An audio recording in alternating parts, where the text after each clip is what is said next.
আওয়ামী লীগ রাজনীতি করতে পারবে কি পারবে না, আওয়ামী লীগের নিষিদ্ধ হওয়া উচিত কি অনুচিত, এটা নিয়ে খুব চড়া গলায় কথা বলা জামায়াতে ইসলামী। ভাবটা এরকম যে তারা আওয়ামী লীগকে ভীষণ অপছন্দ করে। আমি মনে করি না, বরং আমি জামাতের জন্য জামাত আওয়ামী লীগকে আসলে কতটা বিচারের সম্মুখীন করতে চায় সেটা নিয়ে একটা প্রশ্ন তুলতে চাই। এর মধ্যে এটা নিয়ে একটা টকশোতে কথা বলেছি, আমি আজকে একটু আলাদাভাবে এখানে এটা বলে রাখি। প্রশ্নটা হচ্ছে এইরকম: জামায়াতে ইসলামী আওয়ামী লীগের বিরুদ্ধে মামলায় বিভিন্ন এলাকায় কতগুলো মামলায় বাদী হয়েছে। আমি এই প্রশ্নটা আবার বলবো, কেন বলছি সেই জায়গায় আসছি। আওয়ামী লীগের পতন এবং পালিয়ে যাওয়ার পর আওয়ামী লীগের বিভিন্ন এলাকায় লোকজনের বিরুদ্ধে মামলা হয়েছে। আমার এটা বলতে দ্বিধা নেই, অনেকগুলো মামলা ঠিকঠাক মতো হয় নাই, হরে দরে মানুষকে মৃত্যুদণ্ড হত্যা মামলায় ঢুকিয়ে দেওয়া হয়েছে, যার বিরুদ্ধে আসলে অন্য অভিযোগ থাকলেও হত্যার অভিযোগ থাকার কারণ ছিল না, এবং প্রচুর মানুষজনকে ইনভলভ করা হয়েছে, এসব হয়েছে। এবং এর মাধ্যমে এক ধরনের মামলা বাণিজ্যও আছে, এটাও আমি মানতে প্রস্তুত আছি। নাম ঢুকিয়ে দাও, তারপর তার সাথে নেগোশিয়েট করে নাম বাতিল করানোর চেষ্টা করা, এগুলো আছে, এগুলো হয়েছে। এটার সাথে রাজনৈতিক দলের লোকজনও ইনভলভড আছে, কোনো সন্দেহ নাই, প্রশাসন পুলিশ তো আছেই। কিন্তু দিনের শেষে বিভিন্ন এলাকায় তো আওয়ামী লীগের যেসব লোকজন মানুষের উপরে নানান অন্যায় অত্যাচার নিপীড়ন করেছে, বিশেষ করে রাজনৈতিক কর্মীদের উপরে করেছে, তাদের বিরুদ্ধে সহি মামলা হওয়া দরকার আছে, এবং সেরকম মামলাও প্রচুর হয়েছে। আমি প্রশ্ন করছি, সেই ধরনের মামলায় কতগুলোতে জামায়াত ইসলামী বাদী হয়েছে? এই মামলাগুলো মূলত বিএনপি করেছে। এখন এটা একরকম বিএনপির জন্য গলার কাঁটা হয়ে দাঁড়িয়েছে বলে মনে হচ্ছে। কেন? আওয়ামী লীগ তো নির্বাচনে আসছে না, এটা মোটামুটি নিশ্চিত, খুব র্যাডিক্যাল কিছু যদি না হয়।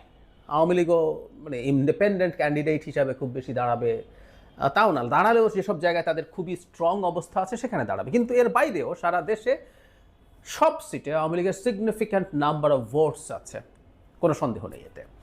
এখন ওই ভোটটাকে বিএনপি জামায়াত উভয়ই চাইবে তার দিকে আনতে। এটা অস্বাভাবিক কিছু না, এই মানুষজনকে তো আর ফেলে দেওয়া যাবে না, দেশ থেকে উড়িয়ে দেওয়া যাবে না। আমি প্রায় বলি যে এটা খুবই দুঃখজনক যে এখনও আওয়ামী লীগকে লোকজন সমর্থন করে, বাট করে। তো ওদের ভোট আনার চেষ্টা করবে। জানা যায় জামায়াত ইসলামী এখন আওয়ামী লীগের যাদের বিরুদ্ধে মামলা হয়েছে তাদেরকে আশ্বস্ত করছে যে তারা তাদের এই মামলাগুলো টেক কেয়ার করবে, এবং তারা তাদের পরিবারকে সাপোর্ট দিচ্ছে, তাকে মামলা থেকে ছাড়িয়ে আনার জন্য সাপোর্ট দিচ্ছে, ইত্যাদি ইত্যাদি করছে। ওই মামলাগুলো করেছে মূলত বিএনপির লোকজন, এবং এই ন্যারেটিভ জামায়াত মাঠে রাখছে যে বিএনপি তোমার বিরুদ্ধে মামলা করেছে, সুতরাং তাকে ভোট দিও না, আমাকে ভোট দিও। জামাত তার নির্বাচনী এই কৌশলটা মাথায় রেখে সম্ভবত খুব সামান্য পরিমাণ মামলা করেছে। অথচ জামাতের খুব মজলুম হওয়ার গল্প তো আমরা শুনি, গল্প বলছি, কারণ জামাত একটা সময় পর্যন্ত আওয়ামী লীগ দিয়ে খুবই টর্চার্ড হয়েছে। এটা হচ্ছে সর্বোচ্চ 2014 আগের ওই সময়কার নির্বাচনে। সেটা দেশের গণতন্ত্রের জন্য যতটা, তার চাইতে বেশি হচ্ছে জামায়াত ইসলামের নেতাদেরকে শেখ হাসিনা একটা বিচারে, যে বিচারটা যে কোনো মানদণ্ডেই স্ট্যান্ডার্ড যদি আমরা চিন্তা করি, মোটা দাগেও এটা ফেয়ার ছিল না, যদিও তাদের অপরাধ ছিল না তা না, কিন্তু প্রসেসটা ফেয়ার ছিল না। সেখানে যখন একটার পর একটা ফাঁসির পরিস্থিতি তৈরি করছিলেন, তখন জামায়াত ফাইট করার চেষ্টা করেছে। এরপর জামাত আসলে আর কিছু করে নাই। 14 পর থেকে তারা অলমোস্ট একেবারে আন্ডারগ্রাউন্ডে চলে গেছে। আওয়ামী লীগ টিকে গেছে, ছাত্রলীগে গেছে, তারা এসব করেছে তখন। সো কতটা অত্যাচারিত হয়েছে বা কতটা মজলুম তারা ছিল আমি প্রশ্ন করছি, অন্তত একটা সময়ের পর।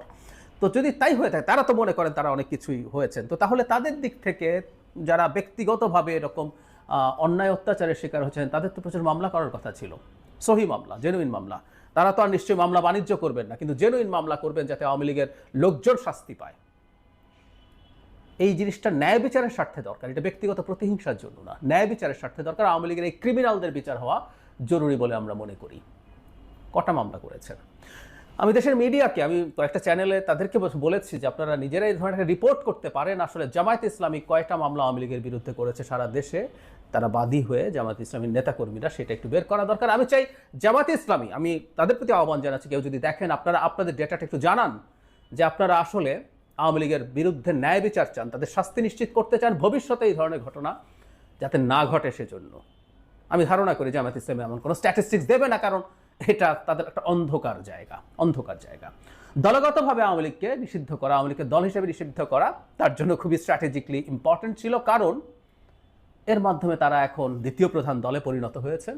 আওয়ামী লীগ যদি থাকতো, কোনোভাবেই তারা দ্বিতীয় প্রধান দল হতে পারতেন না। সেই কারণে ওটা নিয়ে তাদের ভীষণ উচ্চবাচ্য আছে। দল মানবতা বিরোধী অপরাধ করেছে ইত্যাদি ইত্যাদির কারণে তাদেরকে নিষিদ্ধ করতে হবে। তো বিভিন্ন এলাকায় যে মারাত্মক সব ক্রাইম করেছে, তাহলে সেই ব্যাপারে তারা চুপ কেন? এই জবাব জামায়াত ইসলামীর